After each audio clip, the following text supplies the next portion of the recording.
Hello everyone, today I am talking on disjoint set union. So basically you use disjoint set union to find the minimum spanning tree of a graph, or it's also used in different algorithms involving connected components of a graph, and it's also used in cycle detection of a graph. So disjoint set union is studied under disjoint set data structure, and it has mainly three functions, that is make function, find function and union function. So here I'll be explaining how to use them. Let's say we have 6 members numbered 1, 2, 3, 4, 5, 6. So what the make function does is that it makes the member the leader of themselves.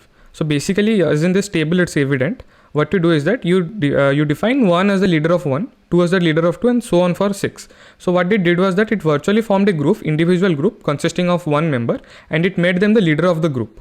So basically, the leading element has been set at the element itself, and this is the starting step for disjoint set union. Now let's understand what the find operation does. So given a member, the find operation returns the main leader of the member.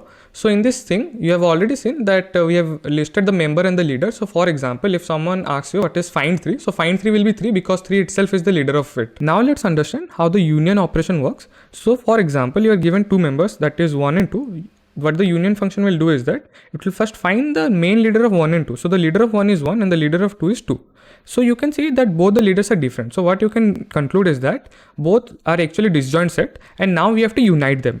Now to unite them, you have two options. You can either make 1 follow 2 or 2 follow 1. So in this case, let's say 2 will follow 1. So if 2 is following 1, the leader of 2 it will become 1, and that will be reflected here. And now let's do the union of 3, 4 and 5, 6. So if you do the union of 3, 4, so let's say that 4 will follow 3, and when you do the union of 5, 6, 6 will follow 5. So this way we have done the union of two different sets, and now we'll be doing union of 2 and 4. Now to do the union of 2 and 4, let's find the parent of 2 and parent of 4. So the parent of 2 is 1 and the parent of 4 is 3. And the parent of 1 is 1 himself. Basically 1 is the supreme leader, and the same is true in case of the second case, that is 3 is the supreme leader. So basically you again have two options. You can either make 1 follow 3 or 3 follow 1. So let's say in this case we are making 3 follow 1. So here it will be updated as 1. So now you know that 1, 2, 3, 4 all belong to one group, and 5, 6 belong to a different separate group. So you can say that this is a disjoint set and this is another disjoint set. Now let's take member 4 and 6 and do a union of them. So what is the leader of 4? So the leader of 4 is 3, and who is the leader of 3? The leader of 3 is 1, and who is the leader of 1? 1 is the leader of himself. So basically 1 is the supreme leader. And who is the leader of 6? So leader of 6 is 5. And who is the leader of 5? So the leader of 5 is he himself. So basically 5 is the supreme leader. Now you have two options. Either you can make 5 follow 1 or 1 follow 5. So indirectly you can say that both have been united. But in this case, the better option will be to make 5 follow 1, because 5 is a smaller group, and whenever you are doing the union, you always try to make the smaller group follow the bigger group. In that way, your time complexity will be improved, because here you have very less number of members. So that's what we will do. What we will be doing is that we will be making the leader of 5 to be 1 and not 5 himself. So basically this will be updated to 1. So now what you can say is that 1, 2, 3, 4, 5, 6 all have been united. And this can be evident from the fact that who is the leader of 1? He is he himself. The leader of 2 is he himself. No, sorry, it's 1. Okay. Now let's do find operation on member 5. So when you do the find operation on member 5, you basically have to find the supreme leader of 5. Okay. So who is the leader of 5? So the leader of 5 is 1. And who is the leader of 1? The leader of 1 is he himself. So basically 1 is the supreme leader of this whole group. Now let's do find operation for the member 4. Now for member 4, who is the leader? So the leader is 3. And for member 3, who is the leader? The leader of 3 is 1. And who is the leader of 1? He himself. So basically 1 is the supreme leader. So in this case, you are saying that we have to do the find operation twice to find the main leader of 1. But once we are getting 1 as the main leader, main supreme leader, what we will be doing is that we will be updating the leader of 3 as 1, which is 1 itself, that's there. But we'll be also updating the leader of 4 as 1 and not 3. That's to make it more efficient, because next time you call the find operation, how this will be working is that you ask what is the leader of 4. So the leader of 4 is 1, and who is the leader of 1? He himself. So basically in one step only you were able to find the main supreme leader. So that's how disjoint set union works.